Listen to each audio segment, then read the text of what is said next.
Brodes Media. They passed another test. First 6 games, crappy opponents, do something about it. They did it. Dodgers, Shohei, Teoscar Hernandez, Mookie, Yamamoto, Sasaki. Do something about it. Nicky Two Bags with the grand slam. Start coming up clutch. And Mundo, stay hot, kid. It doesn't matter that Rob sits your ass on the bench for a couple nights in a row. Here's a rubber match. Boom. Sorry, dude. You're not seeing enough pitches in your ABs. Get down on the edge of the bench there in the dugout. Let Sos play third. And he's beating out a ground out for a double play to take the lead.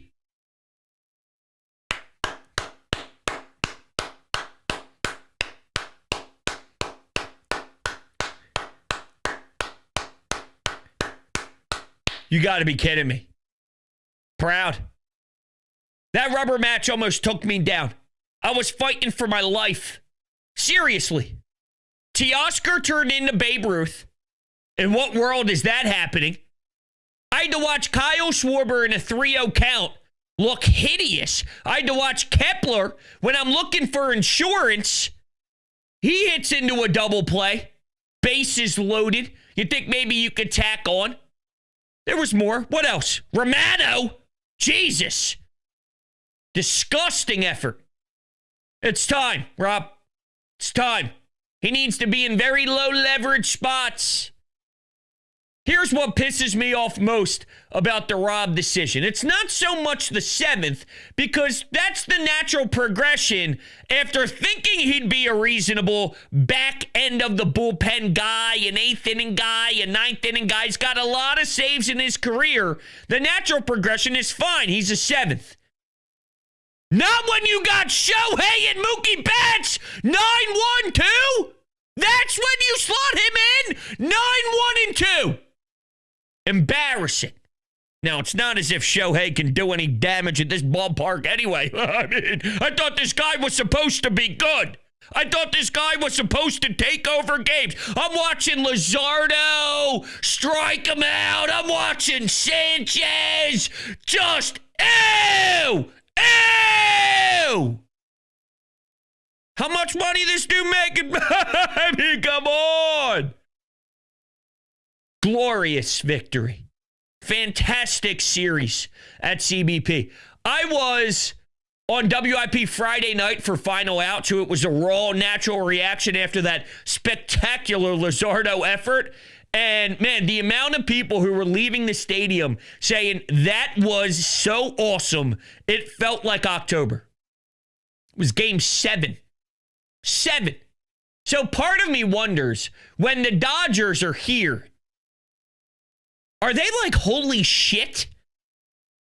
You know, not as if they don't have a lot of people going to Dodger Stadium. It's not as if they didn't spend a lot of money on their roster, so there's clearly a bunch of expectations and excitement and juice surrounding what this team should be able to do in theory. So there's obviously buzz when they're at home. But you're coming to Philadelphia, game 7, 8, and 9, and this place is rocking as if it's a taste of October already. It's different. I'm watching Tyler Glass now turn into Nick Pivetta with a mix of Alec Boehm emotion. That dude looked like he was going to cry. Swear to God. If I was Roberts, that dude, I mean, I know it was the 3rd inning and you got to try and squeeze some innings out of your starter, but he looked like he was 4. Pouting, shoulder slumped. I do have a difficult time trying to figure out exactly how much of this is, yeah, man, the Phillies are just so excellent not chasing pitches anymore, and how much of this is, holy hell, that was just horrendous execution on the Dodgers pitching front. Not every walk, because they did walk a double-digit amount of times, and I do remember watching Trey Turner at the plate, taking a couple close ones, but they were off the plate, so it was a good eye, and it was good not to chase. So I'm not acting as if every single ball that they didn't go after was some pitch in the dirt 8 feet off the plate that's going to the backstop. At the same time, Tyler Glasnow just fell off a cliff. He really did. Kept wiping his hands. He kept trying to get on the back of the mound there, trying to figure out his cleats. I don't know. But your job is to take advantage when another team looks that out of sync. Your job is to crush a team when they're down. And what do? They have to make a pitching decision. They have to then try and establish, get in ahead of the count. And then Nick sends it to fucking Mars. That's your job. Take advantage of their incompetence. Take advantage of their little hissy fit that's being thrown on the mound and their frustration where they can't execute. Then they got to change. And when they change, pound them.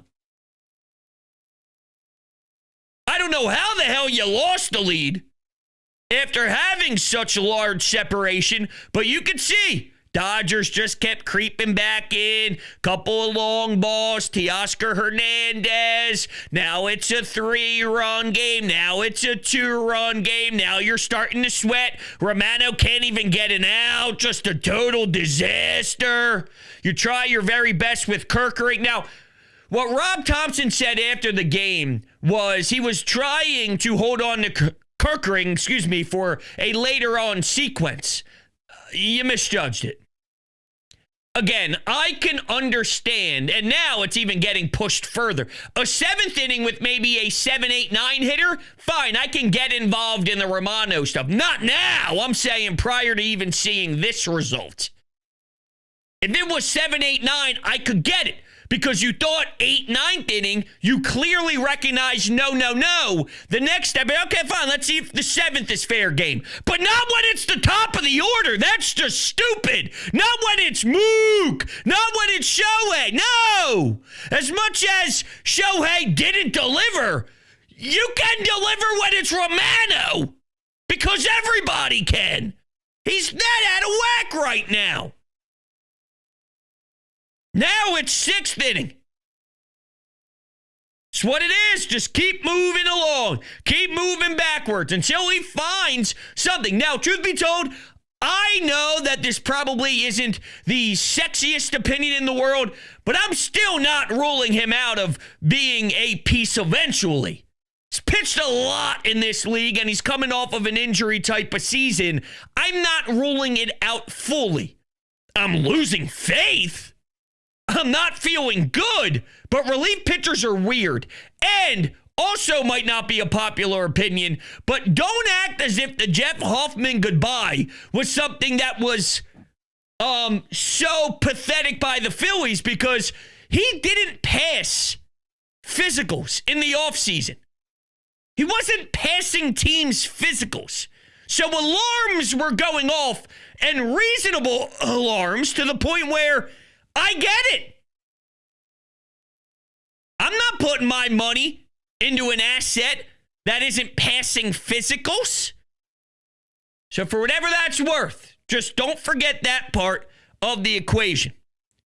All right, so let's get to the starting pitching of this series, because Aaron Nola got destroyed by this fan base for allowing 2 more home runs. And don't get me wrong, it is extremely disappointing to see the long ball. And he talked about the velocity dip a little bit, and he wasn't a hard thrower as it is. We've already been through this before, so I don't need to go down that rabbit hole again. We get it. He was never a flamethrower. He gave you a quality start, though. And what's the knock on Nola a lot? Whenever it rains, it pours. Whenever he sucks, it gets so bad and so uncomfortable he blows up. Wasn't the case. Wrong. Wrong. He gave you a quality start. This Philadelphia Phillies offense on Saturday got 1 run, a ground out in the first inning. I don't give a damn who pitches. You're not winning that game. You got a quality start from Aaron Nola against the Dodgers lineup. I'm not ripping him one bit. No, he's far from the reason why they failed that game. You want to talk about the Bryson Stott incident on the base paths? Whether he was told to go, blah, blah, blah, whatever. That was a huge double up, which costed the team's momentum. And from there, they were flat as hell. That was it. Game over, done, wrapped up. See ya, sayonara. Looks like this thing's tied 1-1, and we'll see what transpires on Sunday. So, bad luck, unlucky, whatever. I don't care. Getting doubled up, rough, brutal, bad. Killed the vibe. And the truth is, Aaron Nola pitched fine. The home runs are annoying.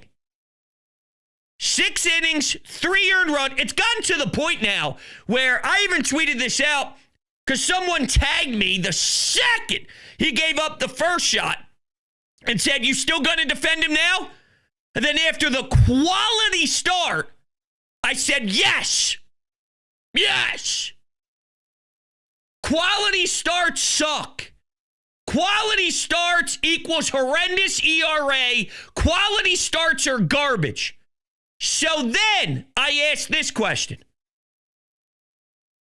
How do you rate Sanchez's day? Less innings pitched, more earned runs, same amount of homers. You ready for this? Thumbs up. I mean, what are we doing here? I like Sanchez. Good pitcher. He did worse than Aaron Nola. He got a grand slam as contribution from the offense.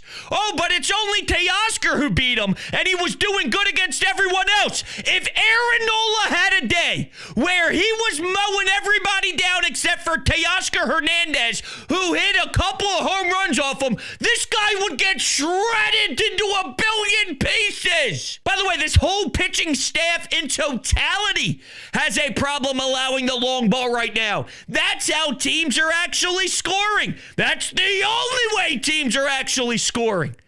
But yes, the Aaron Nola experience, it does hit a little harder because the amount of home runs are disappointing. But the way his outings get described compared to everybody else's is so unfair, it's not even funny.